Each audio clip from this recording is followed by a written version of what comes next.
I know this is the first one after lunch. Everybody's going to snooze on this thing, but let's see if we can keep you awake for a little bit.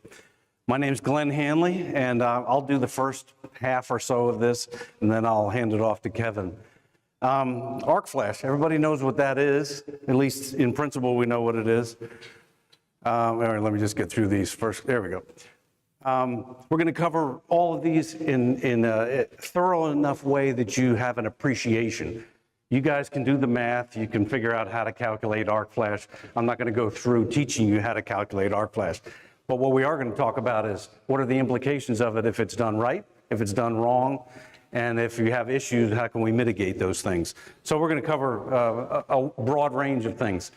Who needs to be concerned about it? Power system engineering study implementation, arc flash studies and OSHA requirements, discussing two philosophies regarding mitigation, and how do you fix the problem. These things are intended to be rolled into your everyday work. So the consideration is there, you think about it, and you express with your through specs and your artwork. You figure out how to make sure that everything's safe, because we all want to go home safely at night, and you don't want to be a piece of that issue. You want to make sure you always think about that. Owners, now this is interesting. A lot of people care about it, but I just want to make sure, because some of these people are sitting in this audience. Owners and facility management, design engineers, power system engineers, inspectors. Inspectors love this, right? Personnel who work on or around our electrical equipment. We do have maintenance people here. So all of these things, all of these people have a vested interest in arc flash and or how to prevent it. I'm sorry this is so small. Arc flash, it's just basically a definition. It's the light and heat produced when a thermal expansion of gases. When I talk about expansion, it's essentially a bomb going off. And what we need to appreciate is copper vaporizes and suddenly expands at a factor of 67,000 times. I know you can't understand what that is essentially, but think of it as the concussive blast of a bomb is right in front of someone's face, all right? So they get hit with a concussion, their hearing goes, eyes, you easily, the burn, right? We talk about temperatures of 35,000 degrees Fahrenheit. All of that ionized gas expansion blows the person back, lights them on fire, does nasty, nasty things, and I'm stopping there. You can get the picture. We cannot allow that to happen. Damage and injury results from burns from being hit by parts of the switchgear. Literally, it will rip off pieces of metal and plastic and other things that are in there. So there's just any number of reasons why this is the worst possible thing that can happen. And we do not want this to occur. All right, how does it happen? The usual, right? Animals get in there to stay warm. Bad electrical connections, everybody understands, heating and cooling and things of that nature. Test probe touching the wrong surface. Now you'll notice a trend here, and I'll mention it in a minute. Dropping a tool into energized gear. Energizing gear after maintenance left a tool in the gear. Other sources of human error. That's the point. If nobody ever touches this gear, if it's just sitting there static, aside from maybe a tree or an animal, it's not going to just blow up. We kind of know that.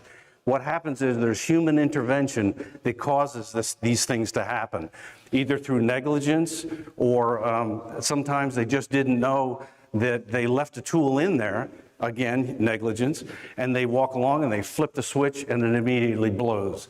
So the issue here is right there. 65% of the time when there's an arc flash, there's an operator doing energized work with the doors open.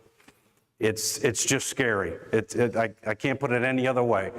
Yes, 10% of the time when operators in front of the gear and all doors are closed, well, that's the idea of dead front. We know that helps. 25% of the time there's no operator present and all the doors are closed. So there is an opportunity for an animal or some other things. So it could flash when there's no one there. But statistically, 65% of the time there's a human involved. All right. IEEE 1584 is the standard for guiding how you calculate arc flash. And as I mentioned, I'm not going to go through the math for you. If you want those equations and don't know them, I can get them for you. That's not a problem. So here we have a revised 2018 version of the IEEE 1584 warning label. There's a lot going on here, okay? For those that can't read the small lettering, limited approach boundary, restricted approach boundary, glove class, very important. So those numbers are important. There's report numbers on there. There's the switchgear name. This label contains a lot of information. As you get if you don't know what's on that label, there's plenty of places to find out what's supposed to be on there, and it will be in the presentations that you get. So you can get a better look at this thing for those that aren't comfortable with it. Let me back up a minute. 1584, first published in 2002 based on about 300 live arc tests. The 2018 version that is the most recent is based on about 2,000. So there's a lot of refinement that went into this, and there were a lot of updates that 2018 brought in, and Kevin will talk about that in his segment. I know you can't really read this, it's sort of a terrible slide, but what it's basically saying is, this is the OSHA, this is the OSHA safety side of business, this is the electrical, NFPE 7070E 1584. So this is the standards and practices that allow the safe operation of gear related to practices. So that's an interesting that so much feeds up into the standards, and then you have the OSHA 10 CFR standard. Okay, so we'll get into this a little bit. 2018 was released or published on November 30th, 2018, supersedes the 2002 version. NFPA 70E 2018 still references the old 2002, but encourages users to use the most recent version. So if you can get your hands on, and if you can't, I will help you get some information that's contained in 2018. But we'll go into some more details on what those changes are. Okay. 125 kA transformer exception that was in the old version has been replaced with a statement under 2,000 amps at 240 volts. We'll go into this, so don't worry too much about this.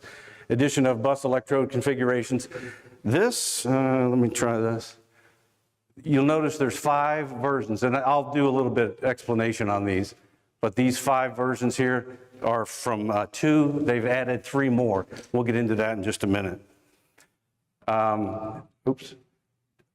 Oh, okay, so box dimensions, you're right. So these are going to be related to this right here. We're going to actually talk, much more talk now about the enclosure sizes than there was before. Okay, updated calculations. Okay, if any of you don't know what it is, a lot of the old was based on this thing called the Lee equation. That Lee equation was the standard, in quotes, but the Lee equation left out a lot of very important stuff. It was a great way to get this whole conversation started and really get people going. But the Lee equation has been shown over time to have left off some considerations that should have been in there. So the Lee equation is still accurate, just not quite as all-encompassing as it should have been. So it has evolved beyond just the Lee equation. Here we go right here. System grounding is no longer considered, okay? So that's interesting. And also, no support for single phase, okay? So these things, you'll see these again. So keep those terms in your mind as we move through this thing.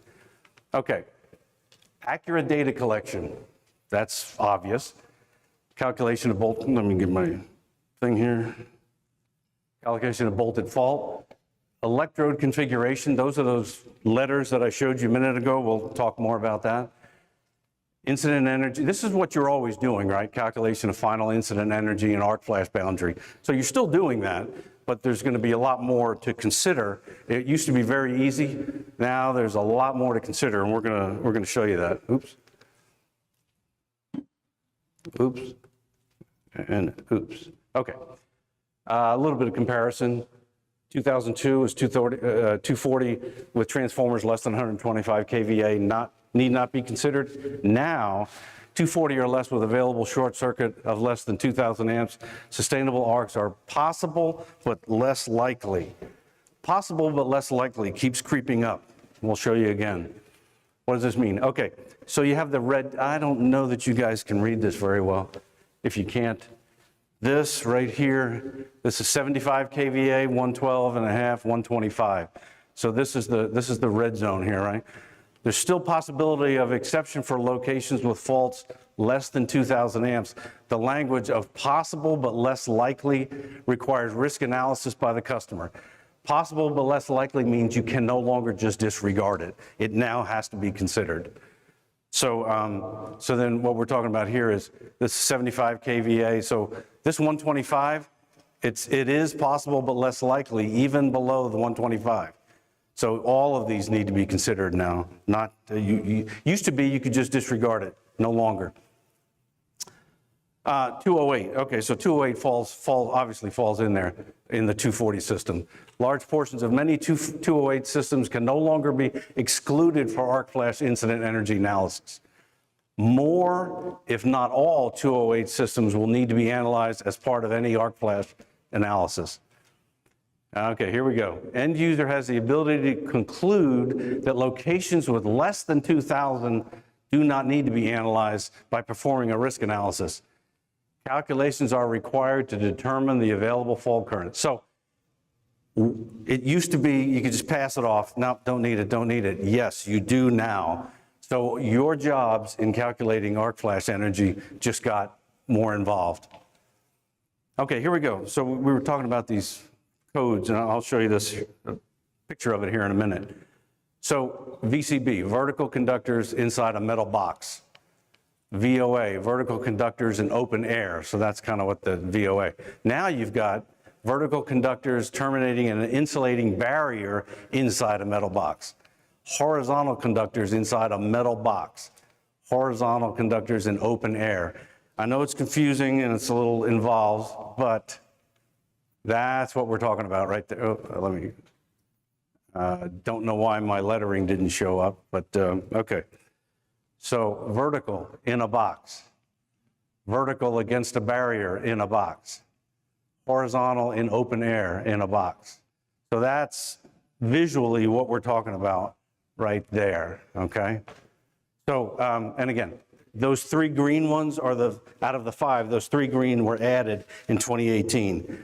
And so interpreting what the gear looks like, that is now, there's a visual that you have to understand the gear itself, where that never used to be an issue. What do we got here? Studies are now more complicated. Oh, yeah, so this is what I was talking about here. General industry confusion on HCB configuration. When should it be used and when it shouldn't be used? So HCB is this one right here. Oops. HCB, is this one. Horizontal conductors inside a metal box, which is that one right there. So anyway, again, it's important that you understand the actual configuration in the box. And before, that might not have been a concern. It might not have been something you ever thought of. I have no clue what happened to my labeling. Open air and vertical and horizontal in open air. So you can see that. Okay, arc flash boundary considerations. This boils down to this right here. Multiple arc flash scenarios, each equipment location as well as the system. So it's critical to understand the configurations. That was not normal before. It was not something that, I shouldn't say it wasn't typically thought of. Now it is a requirement. You need to think of those things. You must understand how to review the arc flash generated from software packages to ensure the accuracy. So again, if you're using an existing software package and you didn't think of the orientation of the conductors, you might not really have an accurate analysis going on. Electrode configurations must be selected by the engineer performing the study. Input from the manufacturer may be limited. So again, we say expertise is critical. That's you guys. So again, this isn't to scare you, it's to make you aware. Just be aware that, that these studies now require just a little bit more attention to detail. We'll just leave it at that. Significant impact on incident energy for those different configurations.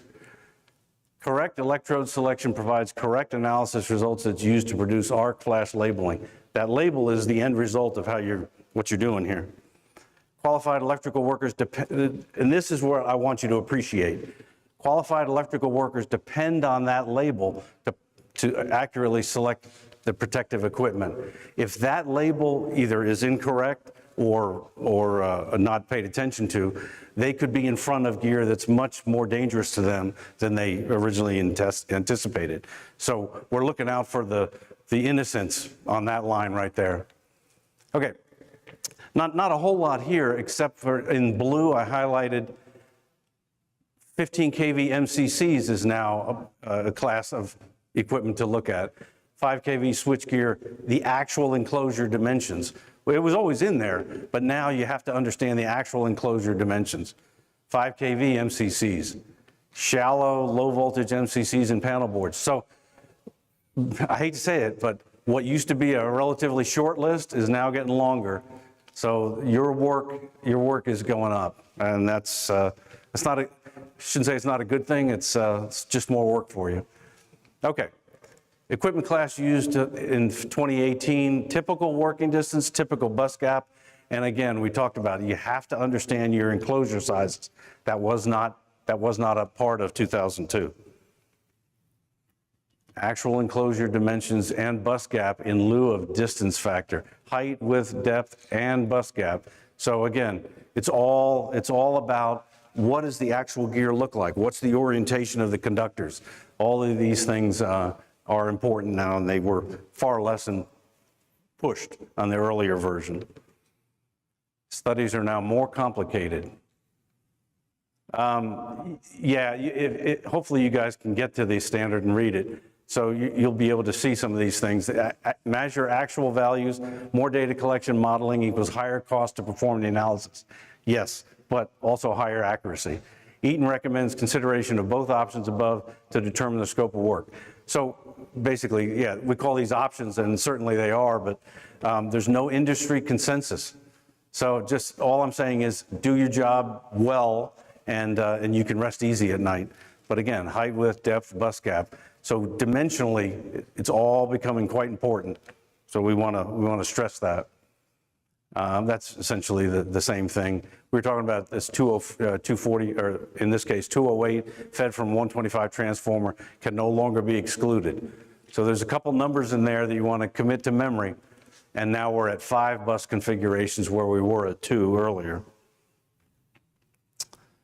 So the software that you guys probably use to do some of that. Anyway, the studies are getting more complex. Engineering firms need to work well with multiple software vendors and understand applicable standards. I mean, that's just what it is. We would suggest become a member and get involved in the working group. Those of you that are interested in doing what you heard Tom talking about earlier, this is good stuff. If you want to get in there and learn more about this and contribute, we'd love it. We'd love to hear those things.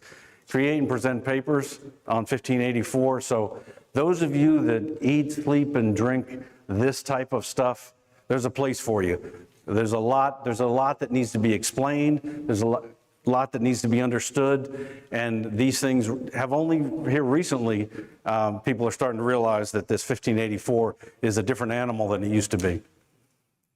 So what we're saying here is basically from most effective to least effective. And all we're really trying to say on this is elimination removes it, it's done. The most effective thing is don't have any chance of arc flash, right? If that risk can be eliminated through redundancy or outage, complete outage, you're good to go. Or of course, under 24 volts. Sometimes substituting the hazard, for instance, arc resistant switchgear, which we'll talk about here shortly, through the door voltage absence devices, high resistance grounds. So there are ways, now we're using a term mitigation, right? That's kind of where we're going on this, minimizing, and then we'll go even farther. All right, a little less effective, but still good, engineering controls, remote operators and racking, ARMS. In this particular case, arc flash reduction maintenance system. So this is a system, and Kevin will talk about it. This is a system that is voluntarily turned on.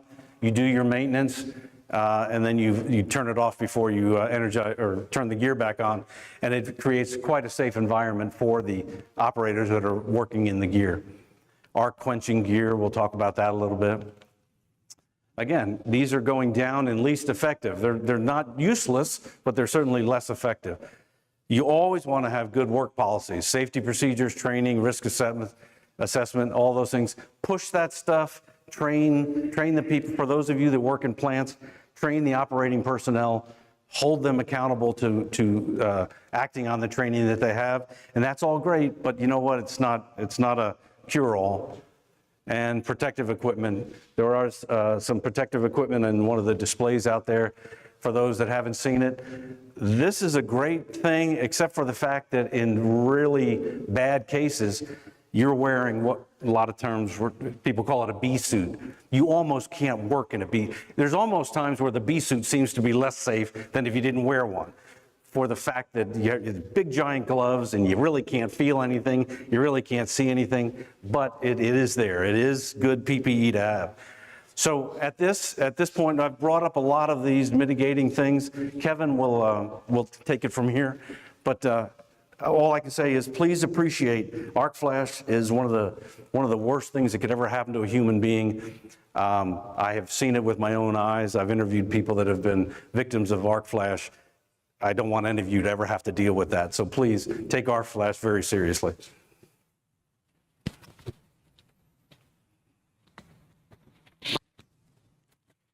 Get myself mic'd up here.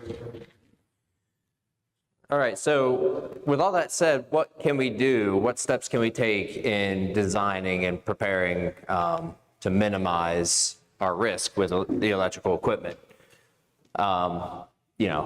First, obviously label the equipment and train personnel with good safety practices on site.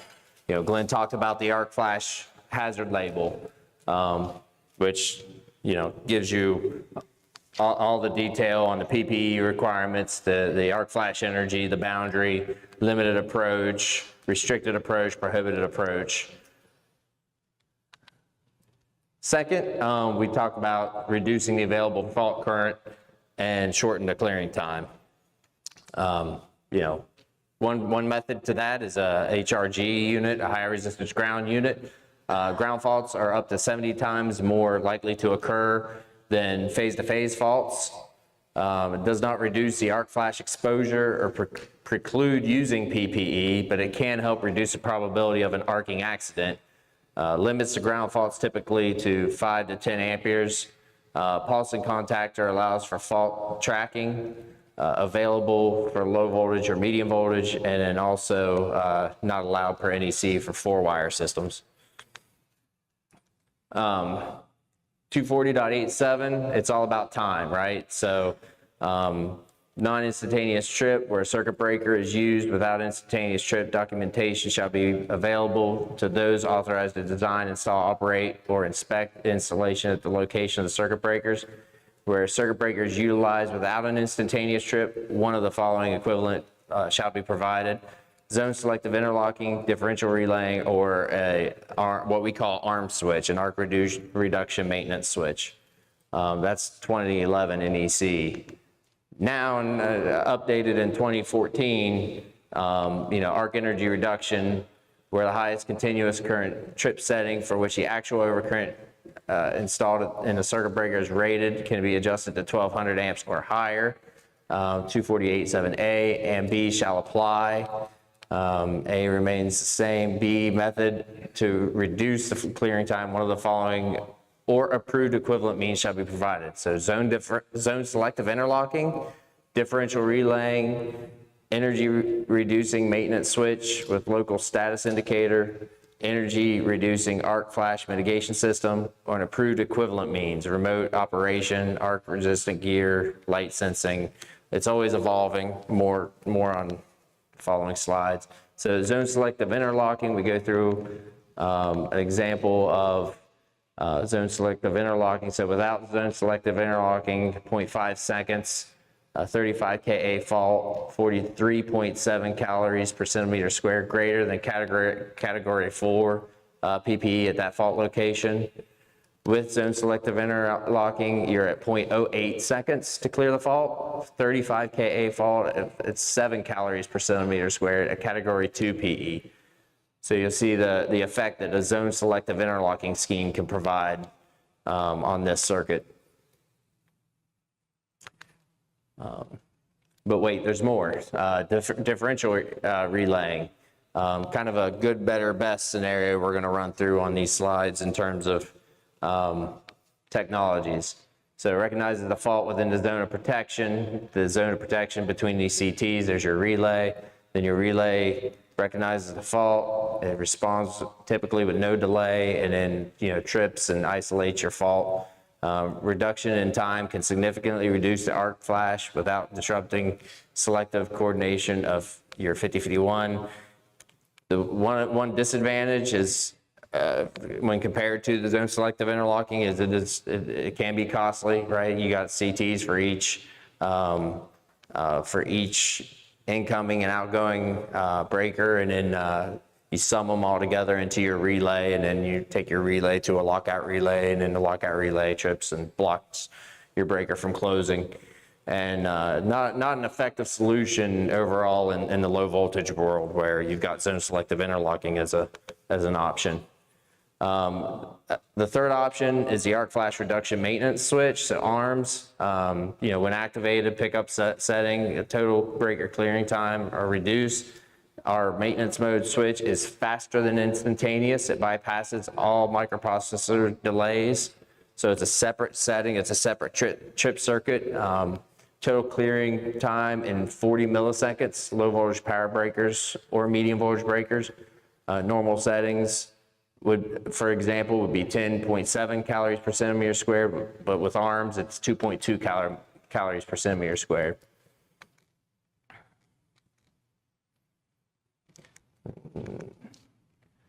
Other clearing time options, energy reduction arc flash mitigation system, other remote operation, arc flash switchgear, arc eliminating devices, substation primary breaker or vacuum fault interrupter.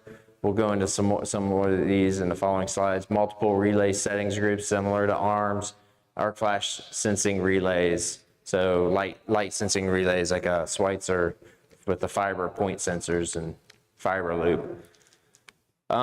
Scott stole my thunder a little earlier on his not retrofit conversion example of replacing a fuse primary switch with a switchover vacuum breaker. Your switch still gives you the visible disconnect. Your breaker's a fixed mounted device. This is a VCPT breaker in our scenario that has the capability of having an integral trip unit, and then you can have a separate trip unit on the front door of the gear. So you can have current sensors on your primary wired to your integral trip unit, and then you can have a set of CTs on your secondary side of your transformer bushings wired back to your separately mounted relay, or vice versa. You can do it either way to reduce that incident energy at the secondary side of the transformer, because we talked about that 2 or 3 times already about how the secondary side of your transformer is the highest point of your highest risk of incident energy during a substation scenario. VFIs can also cover transformer primary thermal protection. A vacuum fault interrupter can be installed in substation or pad mount type. Secondary mounted MCCB at the transformer ATC, because again, if you're mounting the secondary MCCB at the transformer, you're reducing that length, you're reducing that distance from the MCCB to the transformer, thus reducing the incident energy by reducing the time it takes to operate.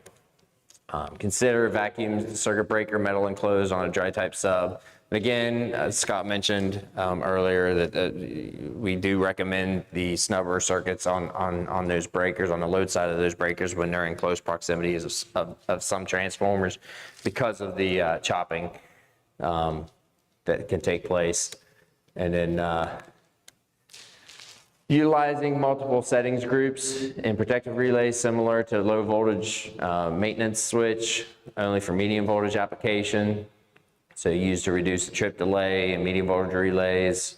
Most modern microprocessor relays have multiple settings groups, such as our EDR relays. This is just a pictorial example of a maintenance mode switch.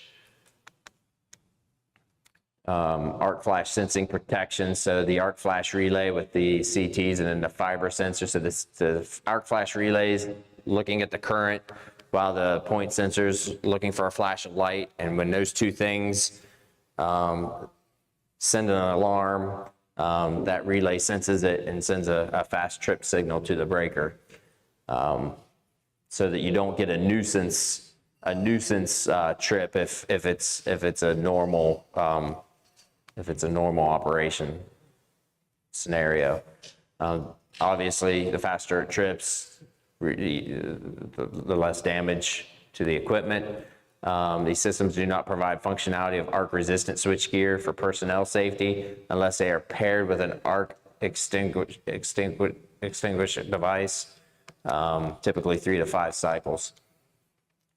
2017 240.87 method to reduce clearing time. One of the following are approved equivalent means. Again, zone selective, differential, arc energy reduction maintenance switch, and energy reducing active mitigation system.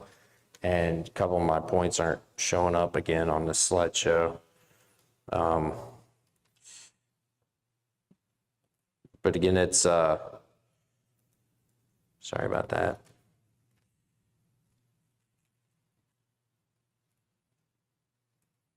Oh, it's the green, an instantaneous trip setting that is less than available arc and current, and an instantaneous override that is less than available arc and current, and then approved equivalent means. I don't know why they're not showing up, but instantaneous override trip, again, when arc and current is greater than instantaneous override trip or override, no additional technology is required, only applies to UL 489 breakers, typical in switchboard and panel board applications. Another category of methods, again, another method, move people further away, right? Remote operator panels, remote racking devices, integral racking, breakers, auxiliary drawers, anything, if a fault's going to occur from an operational standpoint, if somebody didn't leave a tool behind, it's probably going to happen when you're racking something in and out potentially. So get the operators out away from the gear when you're racking those devices. Another method, arc resistant switchgear. We redirect that energy into another location. So the standard that covers that is our C30 is ANSI IEEE C37.20.7. It's the guide for testing metal enclosed switchgear rated up to 38 kV. Gives testing guidelines for conforming arc resistant capability with metal enclosed switchgear. Manufacturers are given significant latitude in how their assemblies can be tested. New guide and development will address low voltage and medium voltage MCC switchboards, and I'll say gas insulated switchgear. There's a picture of arc resistant switchgear. That's the plenum above the gears here, plenum, the arc duct, the exhaust duct coming out.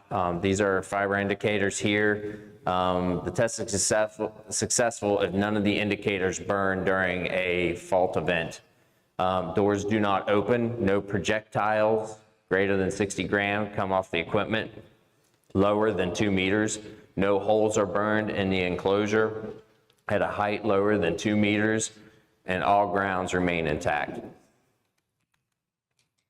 Here's another image of a medium voltage MCC with a medium voltage drive and the arc exhaust coming out the top there. 37.20.7, section 4.3 gives preferred arcing duration rating of 0.5 seconds, but allows for a rating of as low as 0.1 depending on the speed of the main protective device being used during testing. 37.20.7 allows for use of protective device relays schemes, selective interlock, and other fast-acting mechanisms to limit the arcing energy by shortening the duration of the event. Location of the arc initiation has a tremendous effect on the enclosure's ability to contain the arc energy and or channel it away from the operator. Again, these are all methods, different products with arc-resistant assemblies within the manufacturing world. Again, these all are redirecting the problem, not necessarily solving the problem, but keeping operators out and around the gear safe when the doors are closed and all that. Another solution is the crowbar. So you're going to create a bolt and fault inside the gear, basically, to once it senses a flash. But the potential issue with this is, unless it's done right, obviously it can damage the upstream equipment. Which brings us into the arc quenching switchgear solution, which reacts over 10 times faster than systems that rely on opening breaker to clear fault, like ARMS, CSI, arc detection relays, bus differential. Got a good slide kind of showing that later on. Reduces incident energy more than previously mentioned options, may lower PPE requirements, decrease arc flash boundary, greatly reduces and eliminates damage to the switchgear for minimum downtime of the arc flash. So think about that. You have a bolted arc flash inside the gear, and this quenching device clears it in such a way that your downtime is a matter of hours instead of days, months, years, if you got to replace the gear at this point. Protecting your switchgear assets in the meantime.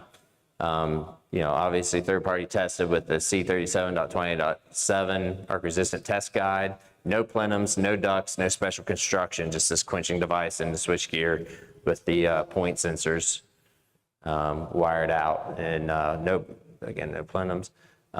Exceeds arc-resistant test requirements by demonstrating acceptance when breakers are removed and doors are left open.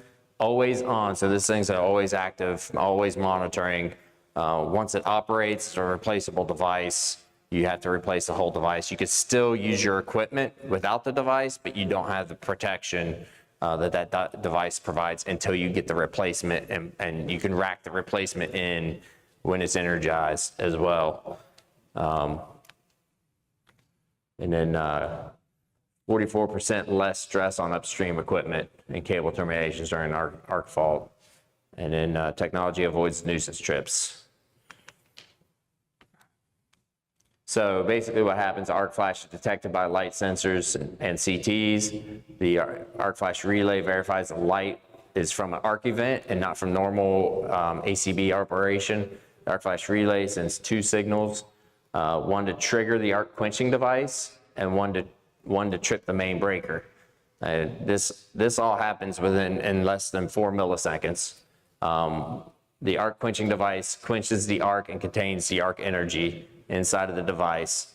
Then up to 67 milliseconds later, the main breaker trips open and de-energizes the lineup, protecting the gear from any further damage.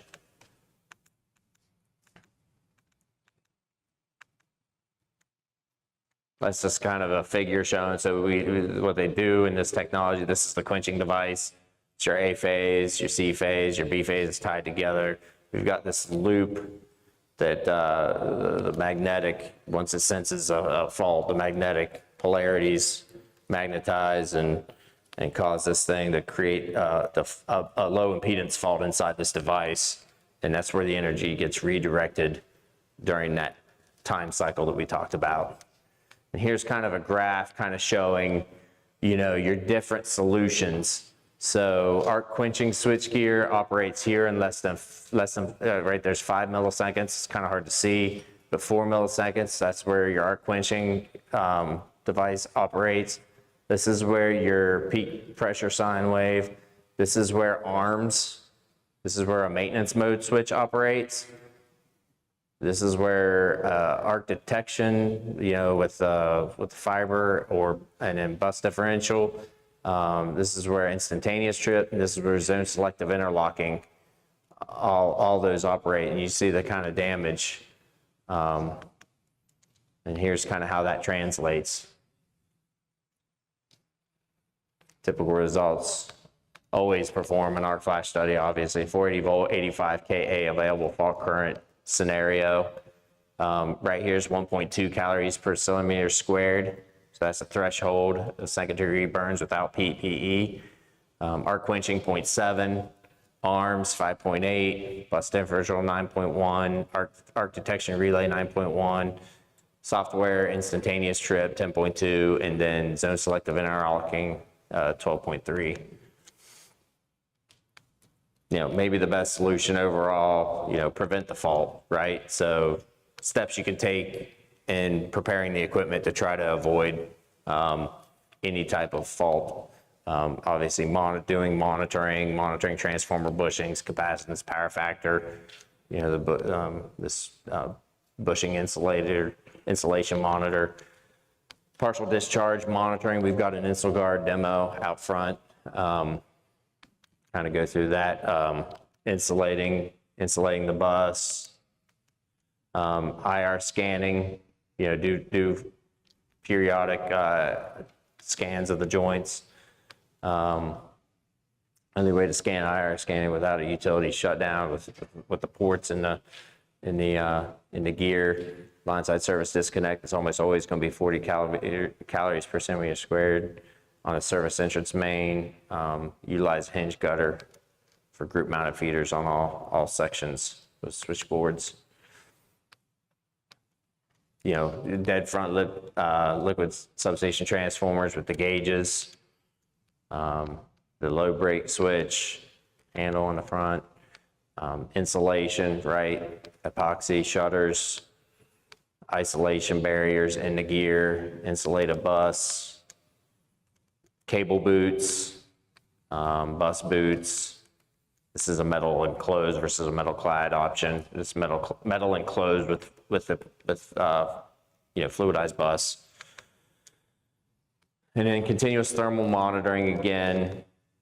And in summary, basically, solutions that reduce arc flash injuries and equipment damage. We want to take a total system approach. From looking at your arc flash study, doing the calculations, figuring out where you land, label the equipment properly, minimize risk, train personnel and proper safety practices, reduce the available fault current if you can, redirect the blast energy, faster clearing time, move people further away, and minimize probability of faults occurring in the first place. Any questions?